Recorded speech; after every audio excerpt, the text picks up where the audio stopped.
And if Scientology is real, then something's fucked up. Because it ain't delivering what it's promised. That's for goddamn sure. It is not. It says it delivers what it's promised. Where's the fucking clear? You're talking about OTs. Let me meet a motherfucking clear. I would like to meet a fucking clear. I'm clear, right? I'm declared clear as a fucking bell. I went clear twice, as a matter of fact. Okay? So, I mean, you pull out a fucking copy of Dianetics, let's hear the definition of clear. And then they change it a little bit more, and they say no longer has his own reactive mind, his own, so they can sell the OT levels. But what I see now it ain't a joke for me when you start talking about this. This is the bad stuff. I think, from my own experience and from what I've seen, I think the further up you go up the bridge, the worse you get. That's what I see. Some people are happier, but who's happy? I submit to you that it's not them anymore. And I know people that are troubled to death. They've just finished OT8 and they have migraines. Migraines? A fucking clear doesn't have migraines. It's an OT8, for God's sakes. Migraines? Migraines is an engram that you can handle in... I mean, come on. How do they... And they're still fucking gung-ho and head OT ambassadors and all this shit and running around trying to do the job of the OT8s who are really the powerhouses. And so they believe that. And so they're happy because I'm fucking doing something to save the planet. And they're running around doing this stuff, but it's just like that theta trap. It's just one guy's stuck in a theta trap and he's unhappy, another guy's stuck in it and he's happy. Because he's convinced himself and he's just, I mean, it's awful. What's worse? I'd rather be depressed than that. Then, oy. It's sad. I mean. So what would you say to people who are still in? Well, somebody's still in, listen, you got to make your own move. But it's like this. This is, hopefully this will communicate. Like I said before, I used to smoke. I had my little son, and I never smoked in front of my son. But kids are smart. And he'd find a cigarette, and he'd be going like this. And he couldn't even walk. And I said, I got to fucking quit. And I couldn't quit. I tried to quit a whole bunch of times. I found this thing called the easy way to stop smoking. It worked for me. Okay? And it was easy. It was very easy. It's part of the whole smoking thing, according to this thing that worked for me, is that it's not as bad as you think it is. Okay? And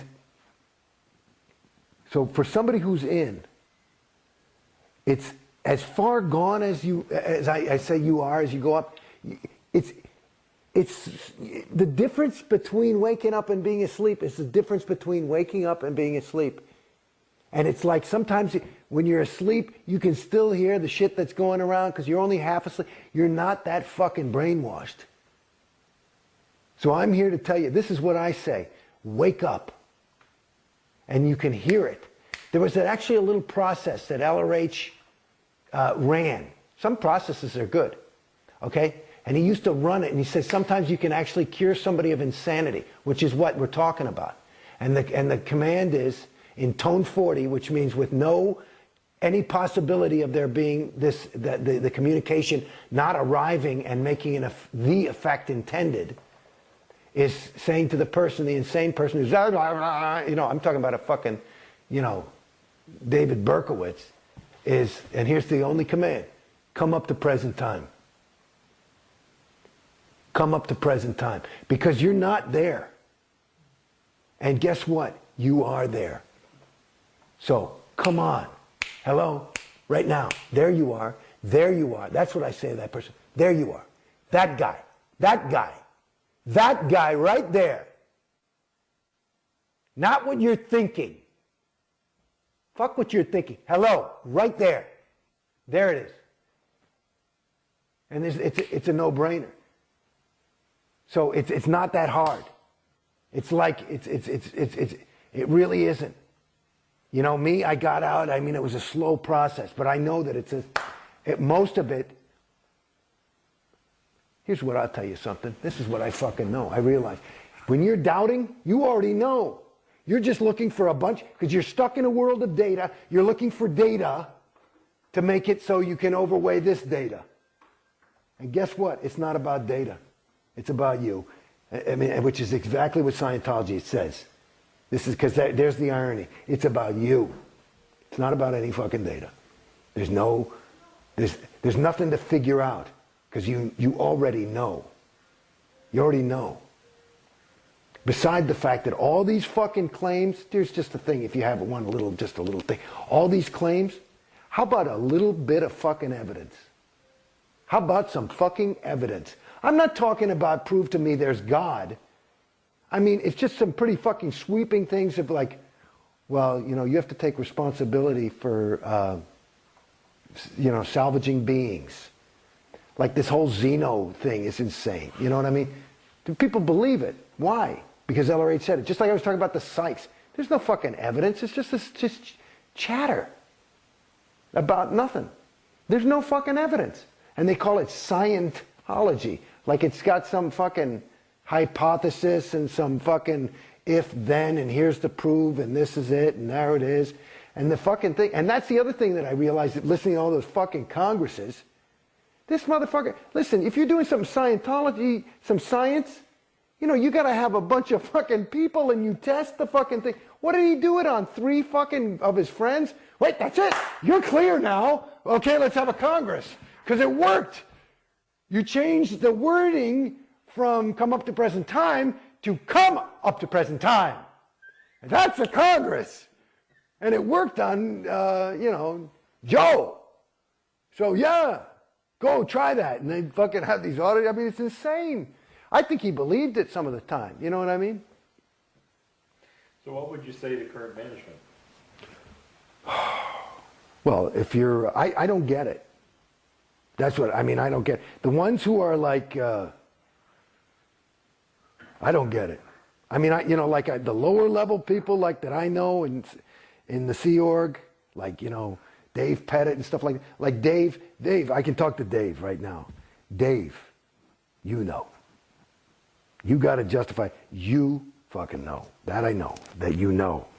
And if either you're a liar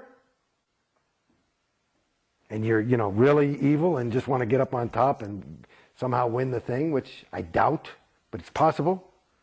But the other side of it, you know. You know. And it's not just my fucking story, and you know that too. So you know.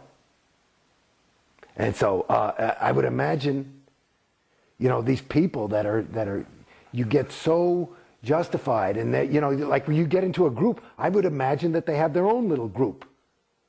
And in my opinion, just to use more of that nomenclature from Scientology, another way to say is that the further up the bridge you get, and the further up the Sea Org you get, the more PTS you get. And that you think that PTS is, I'm feeling shitty, or I've got a cold, or I broke my leg, right? You think that's what it is. That's a level of PTSness, at least you're aware something's wrong. When you're sitting there and you're so fucking PTS that you think you're fucking saving this sector of the fucking galaxy, you know, all you can, I mean, it's just time, you know, what can you say? Either, hopefully, for your own sake, you're just a plain old SP and you want money and power. If you actually believe that shit, which I don't, because remember, you know me talking now, you can wake up just like that. If you really believe that, then you're so far gone. I mean, that is that's gone. That's gone. And I don't believe anybody's that gone. You just, it's like a guy who has a $500 a day habit. You know, he started with 1 toke or whatever the fuck it is.